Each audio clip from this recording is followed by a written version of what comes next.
मूल्य खूप कठीण आहे का हे सगळं?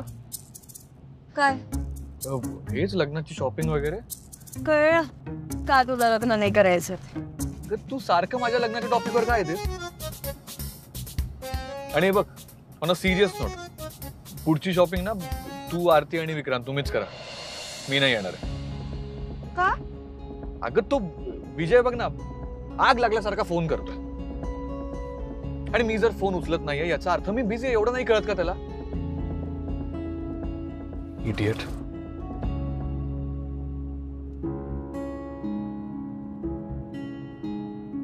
वेदांत, घरी सगळं ओके आहे ना? तू असं का विचारते? सहजच.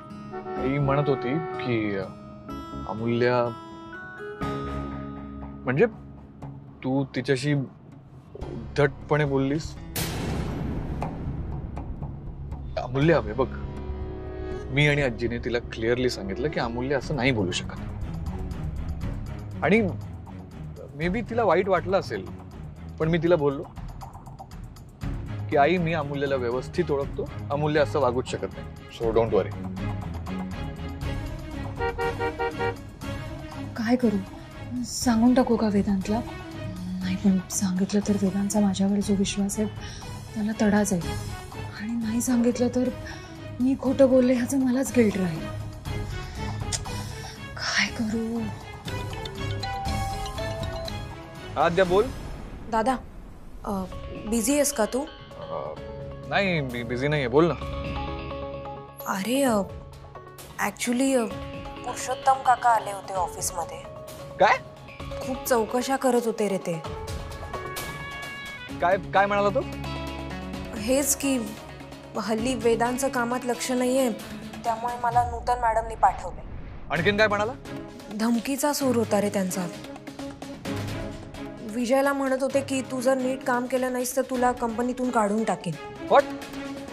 आणि आद्या तू मला आधी का नाही कॉल केलास? दादा, अरे रिलॅक्स. हे बघ, एवढं काही मेजर झालं नाहीये. आद्या बघ, जर मेजर काही नसतं तर तू मला फोनच केला नसता. दादा ऐक ना, हे बघ तू शांत हो बरं, चिडू नकोस. आणि मला सांग, तू आता कुठे आहेस? अगं ते आजीने सांगितलं होतं ना लग्नाची शॉपिंग सुरू करा, तर मी आणि अमूल्य तिथे झालो. ओके.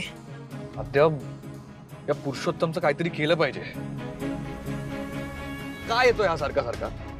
दादा ऐक ना, तू ऑफिसला आल्यावर आपण बोलू ना नीट सविस्तर. हा, तू टेन्शन घेऊ नकोस आणि चिडू नकोस, शांत राहा. ठीक आहे, बाय. या पुरुषोत्तमचा ना काहीतरी बंदोबस्त केला पाहिजे. वेदांत तरी जाऊ दे ना, कशाला नाती लागतोयस त्यांच्या? अगं तो ऑफिस मध्ये येऊन चौकशी करतोय, तू म्हणतेस की मी त्याच्या नादी लागतो? नाही नाही, हे बघ माझं फक्त एवढंच म्हणणं आहे की त्यांच्यामुळे उगाच तू तुझा मूड नको ऑफ करे. मूल्या, काहीतरी सोल्युशन काढावं लागेल. बरं मला सांग की आपलं बोलणं झालं होतं ना पुरुषोत्तम काकांच्या भूतकाळाविषयी माहिती काढायची, काय झालं त्याचं? नाही ना, मला वेळच नाही मिळाला. पण आता मला वेळ काढावा लागेल.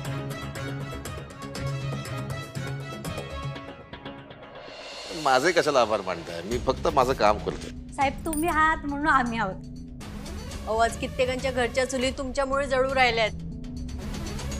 मॅडम मी तुमची ओळख करून देतो. ही लक्ष्मी, ही सुगंधा. माझ्या समाजसेवी संस्थेत ते दोघी जणी काम करतात. कुठेही काही घडू द्या, दोघी पुढे असतात. वागिणी एकदम. अरे वा, आम्ही जे पण काही करू राहिलोय ते फक्त साहेबांमुळे करू राहिलोय. साहेबांचे आम्ही आभारी आहोत. पुन्हा माझे आभार मानू नका, यांचे माना. हे आपले मायबाप आहेत. मी जे तुमच्यासाठी करतो, समाजासाठी करतो, ते यांचा हात माझ्या डोक्यावर म्हणून करतो. अहो पाया नका पडू. नाही असू दे. खूप उपकार झाले मॅडम तुमचे. तुम्ही देवच आहात आमच्यासाठी. असेच आशीर्वाद असू द्या. लक्ष्मी, सुगंधा, आपल्याला या मॅडमला महिला आघाडीचा अध्यक्ष करायचे. हो हो हो. तुम्ही फक्त हुकूम सोडा आम्हाले. मॅडम काय पण काम असेल ना सांगा आम्हाला, आम्ही करू. कोणा भैतड्याला ठोकायचं असेल ना तरी सांगा आम्हाला.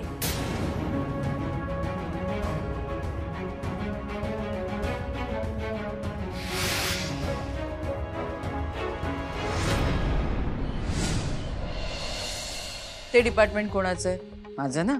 नको काळजी करूस, मी बघीन सगळं. आई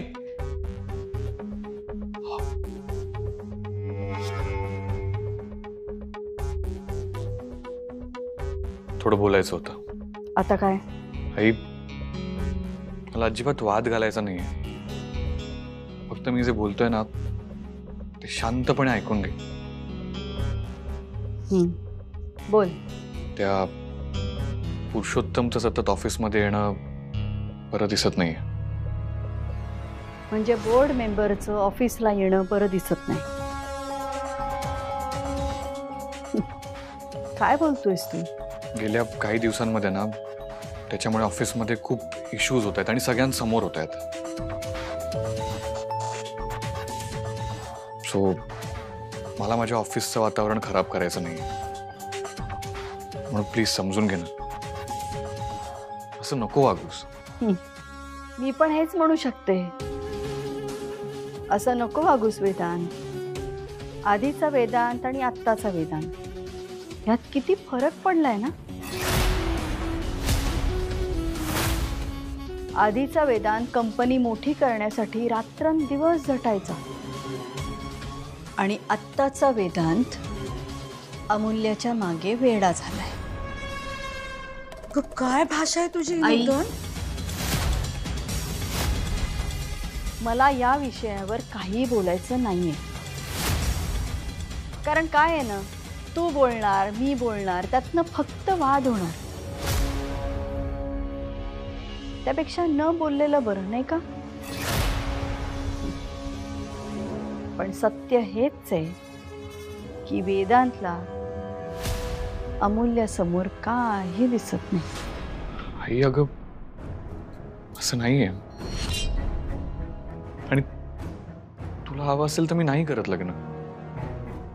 आई तूच अट घातली होतीस ना की जर माझ्या आयुष्यात मुलगी असेल, जर मी साखरपुड्यासाठी तयार झालो तरच तू विक्रांत आणि आरतीचं लग्न लावून देशील. करेक्ट आहे आई, हीच अट होती ना. अट हीच होती रे. पण मला कुठे माहिती होतं की ती अमूल्या तुला जाळ्यात फसवेल म्हणून. आई अगं या सगळ्यामध्ये त्या अमूल्याचा काय विषय आहे? वेदांत पुरुषोत्तम बद्दल बोलतोय नूतन. त्याचं म्हणणं एवढंच आहे की तू पुरुषोत्तम वरती एवढा विश्वास का ठेवतेस? हे बघ, आधीच तो जेलमध्ये जाऊन आलेला माणूस आहे, त्यात राजकारणी. आपल्याला कधी फसवून जाईल ना कळणारही नाही. आणि मला एक गोष्ट कळत नाहीये नूतन, आपल्या कंपनीमध्ये तू त्या पुरुषोत्तमाला एवढं मोठं पद का दिलंस? अगं आपल्या वेदांत एवढा शिकलेला सुद्धा नाहीये तो. शिक्षणाचा काय संबंध इथे? अनुभव महत्वाचा हो ना. अनुभव? नूतन का गोष्टी ताणतेस ग तू? गोष्टी ताणल्या ना की तुटतात आणि त्याचा त्रास ना आपल्यालाच होतो फक्त. आई माझं ना फक्त एवढं एक ऐक, त्याला ऑफिस पासून लांब ठेवूयात. आई मान्य आहे तो बोर्ड मेंबर आहे, मग जर त्याच्यासोबत मीटिंग्स असेल ना तर आपण बाहेर कुठेतरी करू, कॉन्फरन्स हॉलमध्ये करू. काय ना आई, हा सगळा ड्रामा हे वाद स्टाफ समोर नको. चुकून जर बाहेर पसरलं तर कंपनीची इमेज खराब होईल. सो प्लीज आई समजून घे. विचार करते. थँक्यू.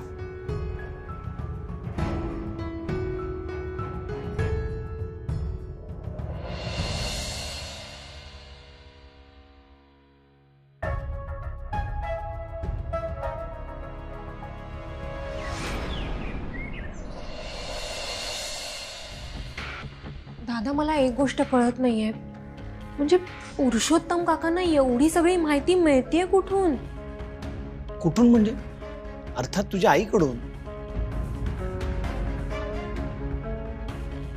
दादा, ते मला म्हणत होते की आपण काही कॉन्ट्रॅक्टचं बिडिंग केलं नाही. अगं अक्कल नाही त्या माणसाला. सगळ्या कॉन्ट्रॅक्टसाठी बिडिंग करत सुटतो. असं नसतं करायचं. कंपनीची स्ट्रेंथ, फायनान्शियल स्टेटस हे सगळं बघावं लागतं. पण कोण सांगणार? हेच सांगत होतो मी मगाशी आद्याला. काय ना, मूर्ख माणसाच्या हातात पावर गेली ना की त्याला वाटतं तो काही करू शकतो. पण तसं नसतं. पण मग अरे, ही जी बिडिंगची रिक्वायरमेंट आहे, हे सगळं तू त्यांच्याबरोबर मीटिंगमध्ये का नाही क्लिअर करत? नाही का, त्या मीटिंग्स मध्ये ना माझं डोकंच फिरतं. आणि उडू दे, बघूया ना किती उडतोय. त्याला जमिनीवर नाही पाडलं ना तर वेदांत वानखेडे नाव नाही लावणार मी. दादा, तू प्लीज जपून राहा त्या माणसापासून, खरंच. हो ना सर, या अशा माणसाचं जरा काही सांगता येत नाही. वेदांत, आद्या, एक सांगू, मला नूतन काकूंचं वागणं अजूनही कळत नाहीये.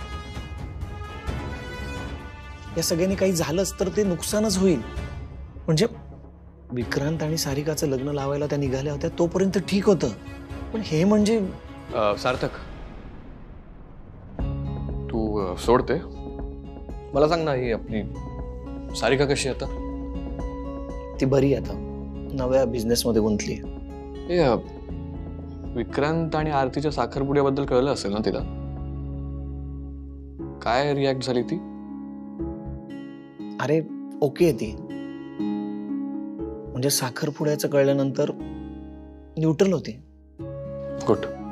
आणि खरं सांगू, मला वाटतंय सारिका विक्रांत मधून पूर्णपणे बाहेर निघाली आहे.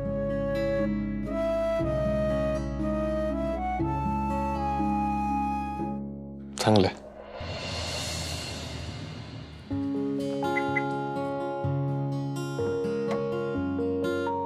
काय यार आरती, मनासारखे कपडेच मिळत नाहीत अजून. मिळतील रे. आणि ही लग्नाची शॉपिंग अशी एका झटक्यात पूर्ण होत नसते. तेही आहे.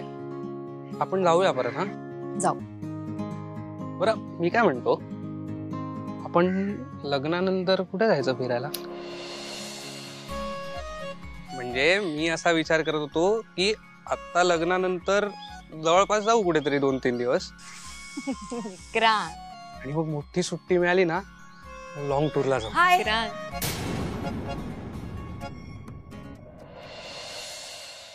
हाय. हाय. Congrats. Come here. I'm so happy.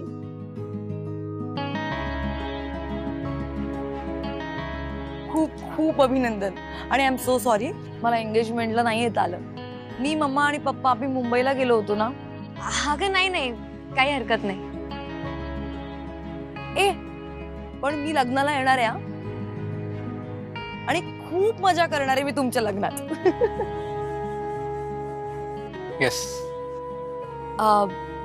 Vikrant, एक रिक्वेस्ट होती. आपली ना खूप कामं पेंडिंग आहेत. अरे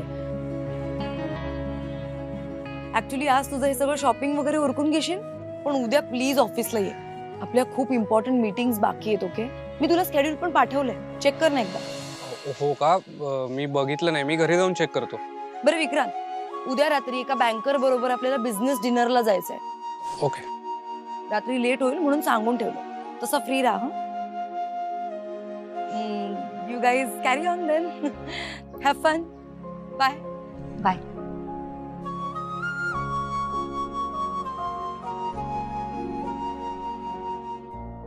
मला तर हिची भीतीच वाटते अजूनही. मी नक्की अगं, तू नको टेन्शन घेऊस. ती बदलली आता. म्हणजे ती चांगली वागते. आधी सारखं काही नाहीये. अगं, जुनं सगळं विसरली सुद्धा असेल ती.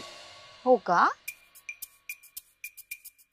मग आता तिच्यात चांगले बदल झाले असतील तर तू करू शकतोस तिचा विचार. काय बोलतेस तू? ती बदलली म्हणजे माझं तुझ्यावरचं प्रेम कमी झालं असं नाही ना? नक्की? नक्की तुझी? बरं माझी शपथ. स्वतःची शपथ कोण घेत रे? मी. चल निघूया. चल.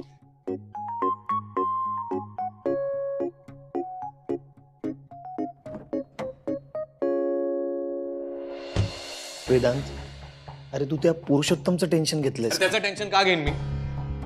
सॉरी, मला तसं म्हणायचं नव्हतं. सार्थक, तू तू सॉरी नको म्हणूस. It's okay. दादा, अरे पण तुझ्या डोक्यात नक्की काय चालू आहे ते तरी सांग. विजय, हां सर. आपल्याला नवीन बिडिंग करायचं. फाईल्स रेडी आहेत? हो सर, रेडी आहे. फक्त तेवढं कॅल्क्युलेशन्स. Come in. सॉरी, मला उशीर झाला का? नाही नाही, करेक्ट वेळेवर आलीस तू. काय झालं? विजय, त्या नवीन बिडची फाईल अमूल्याकडे दे. अमूल्य, ती फाईल नीट स्टडी कर आणि एकदम व्यवस्थित कॅल्क्युलेशन्स कर. ओके.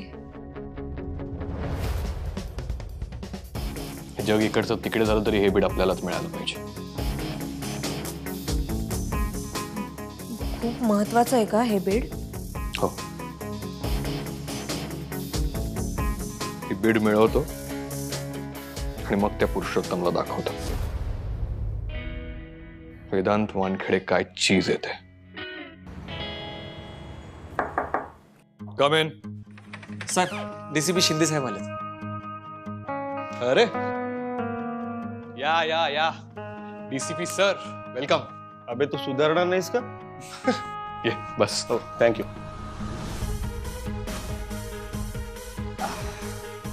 काय घेणार? चहा, कॉफी? काही नको. तू बोल, काय म्हणतोयस? अरे म्हटलं बरेच दिवसांनी वेळ काढलास माझ्यासाठी. अरे कॉलेजच्या मित्रांसाठी वेळ न काढून कसं चालेल? आणि हो, मागे अमरता आला होता, तो भेटला मला. हो हो, बोलला मला. आणि काय रे, आज काही ड्रिंक अँड ड्राईव्हची भानगड नाहीये ना? ते नाही होणार तसं परत. आणि व्हायला सुद्धा नको.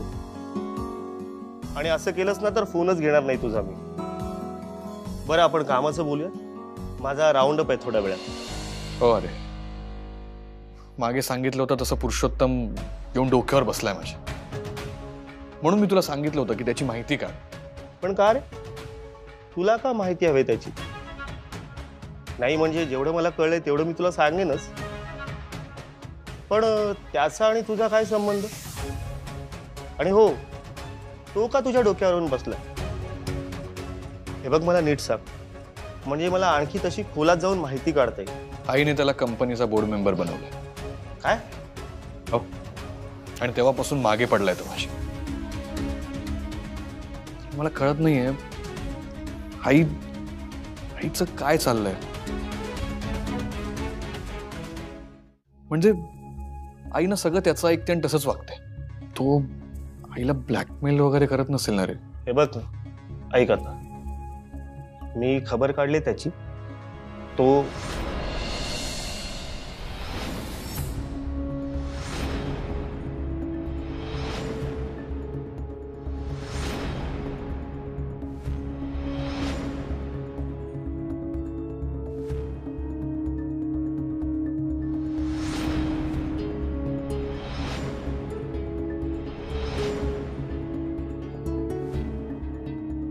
थँक्यू.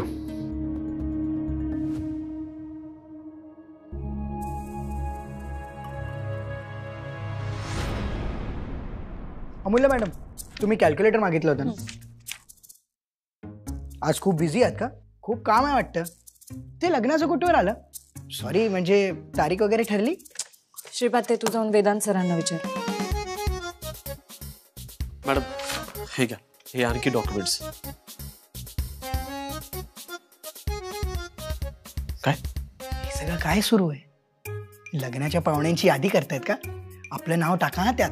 तू जरा गप्प बसतो का रे? डिस्टर्ब होईल त्यांना. महत्वाचं काम करतायत त्या.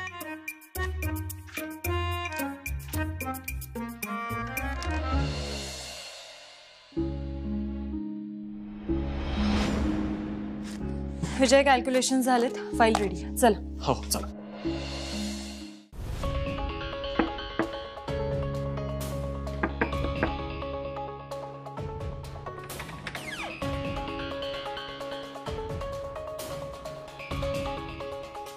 सर कुठे गेले? माहित नाही. एवढं महत्वाचं काम देऊन सरच नाही आहेत.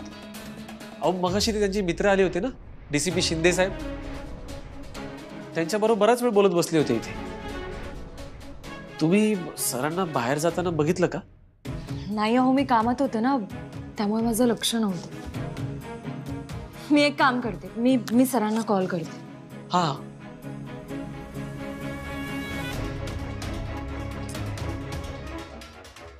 उचलत नाहीयेत. सर असं अचानक कुठे निघून गेलेत आता?